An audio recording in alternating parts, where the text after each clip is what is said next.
Shoegaze, possibly the most pretentious name you could give to a music genre, was initially coined as a defamatory term to describe the band's onstage presence in which they looked down at their shoes, focusing motionlessly on the guitar pedals. This ethereal atmosphere created by complex guitar lines and washed-out vocals has been a constant companion for many young adults and teenagers over the years, typically after an identity crisis, a fallout with family or friends, or maybe a rough breakup. As mentioned by an article from Underground England, the preoccupied shoegazers on stage are playing for those just as coy as them, who crave nothing but a wall of sound and crescendo to drown out bad thoughts.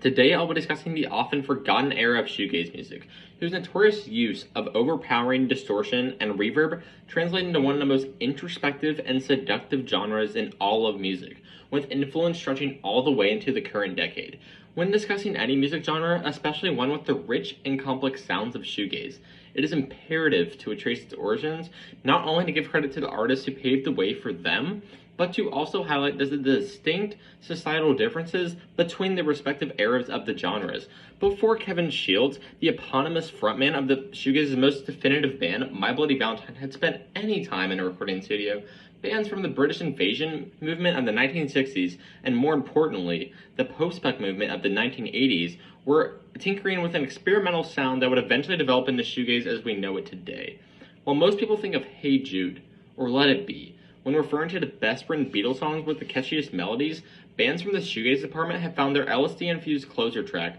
Tomorrow Never Knows, to be the most appealing out of their catalog, as it dipped its feet into some of the world of reverb and layering guitar recordings. As stated by Peter Lee, creator of website Hooks and Harmony, The Cure has been at the forefront of the alt-rock scene as their dreary dirges laid the foundation for the goth movement in the 80s,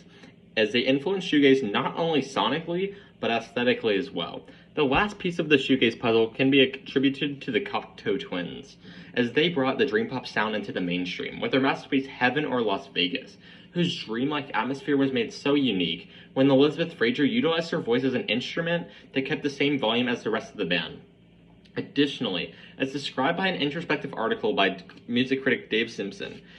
Fraser sees making music as inseparable from her emotions, as she has always struggled to write lyrics, she says, but suddenly something will click, and she gets with the sound and joy, which leads to often incomprehensible lyrics devoid of reason, but a beautiful and gorgeous sound.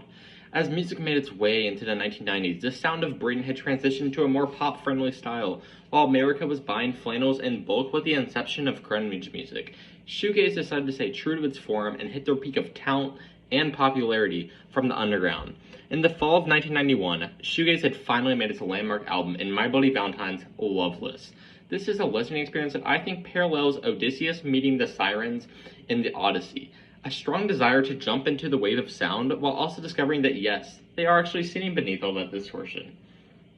Loveless to the average and experienced listener is initially hard to approach, as its sound is quite harsh to the ears at first, especially if you're using low-quality speakers. According to music journalist from Sound on Sound, Tom Doyle, this stems from Kevin's use of the glide guitar technique, as he began employing experimental tunings and the use of the tremolo arm on Fender Jazzmaster and Jaguar guitars to create pitch-bending effects, which led to dangerously high noise. This style, along with the constantly changing pitch, allows the listener to hear something slightly different on each listen, which is one of the key reasons it still gets played today, whether it be from niche Reddit threads or TikTok creators embracing the doomer styles present at the time of the album release.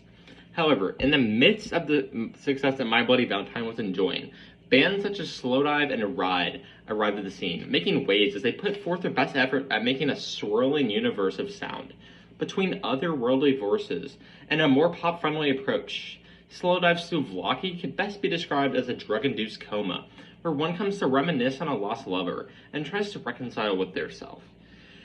Due to time constraints, I unfortunately don't have time to discuss every band that gave their shot at creating a shoegaze masterpiece during its prime, but it's definitely an area worth exploring in further research. A few years ago, after shoegaze had reached its downfall, Sofia Coppola's intimate rom-com Lost in Translation had revitalized the genre through adding a perfect score built with the swirling sounds of shoegaze, as described by music and film aficionado Maxwell N. of Goomba Stomp. The stimulating sights and sounds of Lost in Translation are captivating and unplaceable in their emotional blanketing. but borrow and utilize music to form a kind of playlist or mood board. This often leads to songs such as Sometimes by My Buddy Valentine's, and it turns them into not only a depressing one, but a song for maybe some distant lovers or people